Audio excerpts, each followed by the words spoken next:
Alright, this is going to be my audience for today. Here's going to be my recorder.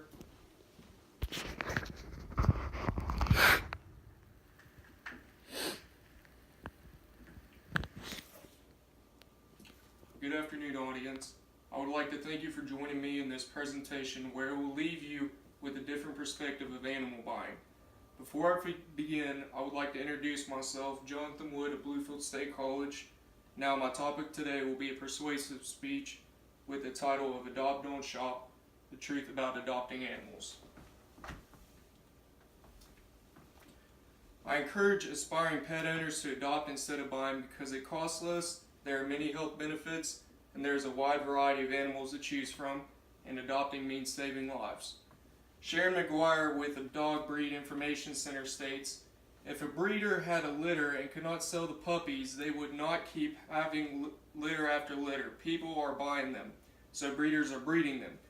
In a perfect world, breeders would breed less and force people to adopt from an animal rescue, but this is not a perfect world.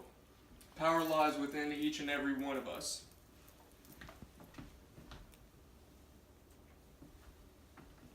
My first question to the audience will be, is it more cost efficient to get an animal from a shelter as opposed to a breeder? There's nothing responsible about bringing more animals into a world where there are too many. Cost-wise, it will benefit the buyer more to adopt where papers will be produced firsthand. According to an article from Best Friends Animal Society, the average cost of adopting is $50 to $200. Adoption fees can be as cheap as 20 times less than the cost of buying a pet from the tertiary source. Also, most adoption fees cover other costs that breeders won't, like spaying and neutering, wellness exams, vaccinations, and tests. This makes adopting an animal fairly easy and cheap.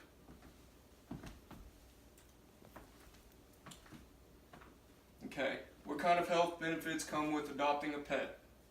Having a pet, no matter where it's from, has shown to have many health benefits from the owner. However, adopting will give us an extra sense of purpose, fulfillment, and pride that buying cannot provide. It has an effect to make us feel as if we've done something important that will make a difference. As we adopt a pet, we feel we are truly helping the community. If you adopt an older pet that is already trained in COMM, it will lower blood pressure and cholesterol levels because puppies are very stressful at times. However, it is a positive stressor. Another thing to keep in mind is how the animal's health will also improve. Many animals live in tiny cages where they are at the shelter. They don't get to leave the cages very often, so they're not getting the exercise that they need to keep healthy. When you adopt an animal, you're giving them an opportunity to be active while you are gaining health benefits as well. Living in a small confined area also affects the animals mentally, and they are getting very much individual attention so they can feel neglected. To mitigate this situation, animal owners can show the endearment towards pets, resulting in positive outcomes. Excuse me. Okay. How does adopting an animal from an animal shelter give variance to the shopper? So you have four main categories that the shopper looks for, and that's going to be breed, size, age, and sex.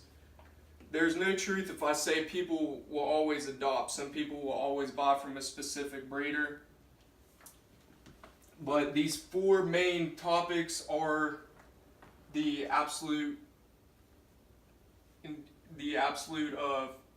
biggest persuasion in a buyer's life.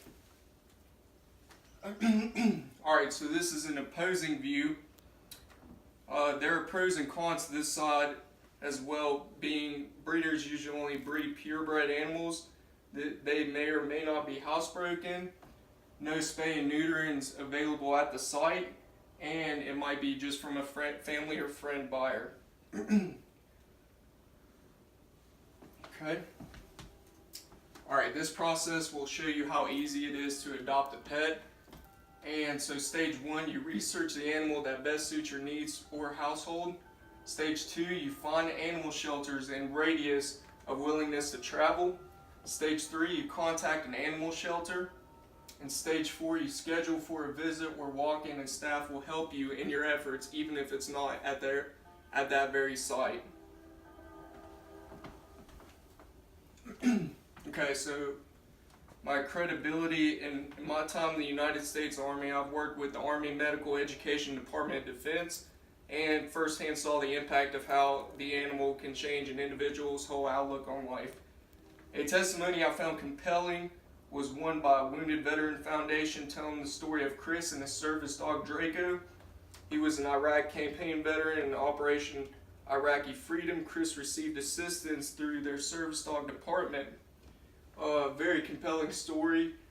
I recommend you go and look that story up. It'll persuade you to adopt and go through foundations instead of buying from a tertiary source. And then also my personal experiences living with animals and seeing tangible results. Okay. So taking action. I've always volunteered at animal shelters multiple times, and some of my relatives and friends have adopted dogs and cats from animal shelters.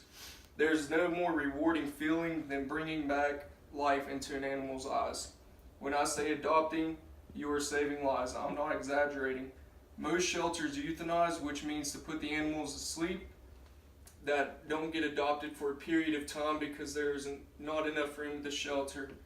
In fact, an article from ASPCA, 1.5 million shelters are euthanized each year in the United States, which, when doing the math, results to 20 animals being put down during this time I give this speech. So when you go in and adopt, you're extending an animal's life in quality and quantity. Okay, here are my references. Like I said, I encourage you to go look up of the Wounded Foundation. They've got amazing resources for veterans and just normal people in their lives looking for service dogs. Okay, this will conclude my speech. If there's any questions at this time, I will be answering them. Thank you.